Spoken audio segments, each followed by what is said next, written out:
Ako po si Julian Noveno, taga rito po sa Malate, Maynila. Ang mister ko po, ang trabaho niya ay nagdadrive ng e-trike. Ako naman po, ang trabaho ko po ay nagtitinda sa bangketa. As pagiging deboto po sa Nazareno, taon-taon po, sumasama po kami sa traslasyon papunta ng Quiapo Church.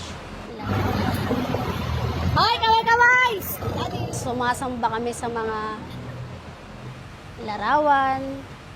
Nasa isip namin noon na yung poon ng Nazareno ang siyang nagre-represent po na siya yung parang Diyos na sinasamba po namin.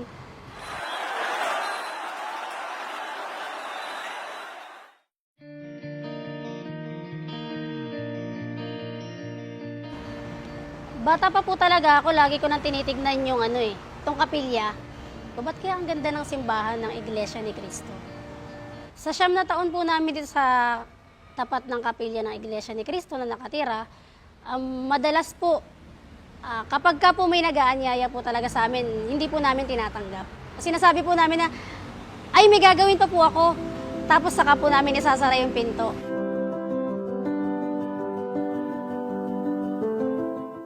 Nagsimula po kaming magsuri sa mga aral ng Iglesia ni Cristo. Nung time po na nahuli po yung mister ko, ang violation niya po, nasa National Road, nasa bawal na lugar po siya.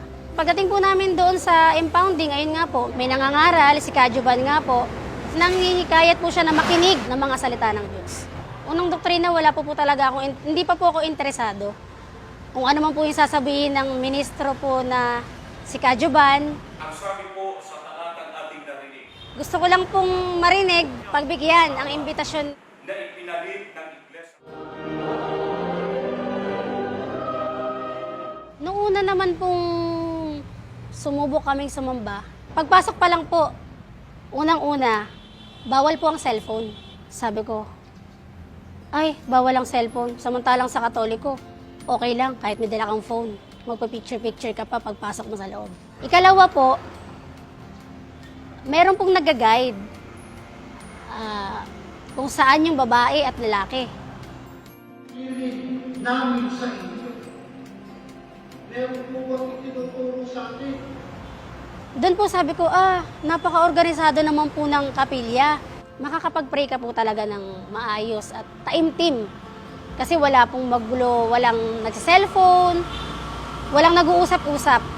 Yun po yung memorable na talagang kakaiba po yung pakiramdam. Hindi ko po ma-explain kasi parang yung kilabot na parang, nasan ba ako? Parang iba po yung pakiramdam na parang napaka-solemn nung lugar. At sa panahon natin ay napakahalaga na paigting. Sa makatuwid, alinmang relihiyon na may sinasambal na larawan, rebulto, yan ay tahasang paglabag sa mga aral ng ating. Nung narinig ko po yun, na ang sabi po ang pagsamba sa rebulto ay hindi po dapat. Dahil wala po yun sa aral ng Biblia. Mas lalo po akong nag-interesado para magtanong po kay Kajuban, totoo po ba na nilalaman niya ng Biblia? Hindi po agad-agad na natanggap namin kasi iba po yung pagiging deboto po . Nakasanayan na po namin yun mula pagkabata hanggang sa paglaki na ito yung babaguhin mo yung pananaw mo, mahirap po yun. Nagsuri po kami, pinakinggan po namin lahat ng mga doktrina na nasa Biblia po. Unti-unting naitatama, na bubuksan yung aming isipan at puso namin sa tamang pagsamba sa Diyos. Na hindi mo kailangan ng kahit na ano pang rebulto para manalangin o para manalamin na ayan yung Diyos na kailangan nating sambahin. Kundi sa isip mo, sa puso mo, kahit wala kang rebultong nakikita, basta ikay nananampalataya at tama yung pagsamba mo, masasabi mo na isa kang tunay na Kristiyano. Nakikinig kami, nagiging isa kami na ng pananampalataya na itutuloy-tuloy po namin. Yung puso po talaga namin ang nangusap na eto na talaga yon, yung hinahanap natin.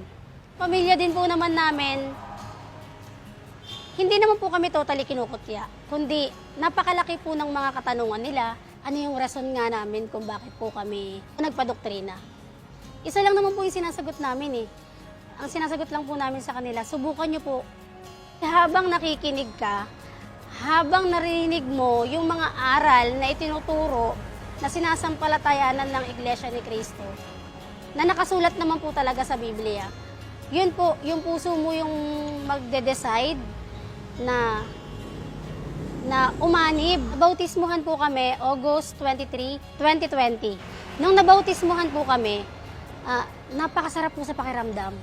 At yung bagong ikaw, magsisimula ka ng maayos na pananampalataya sa Diyos. Pandemya, marami kaming pagbabago sa buhay na hirap, kapos.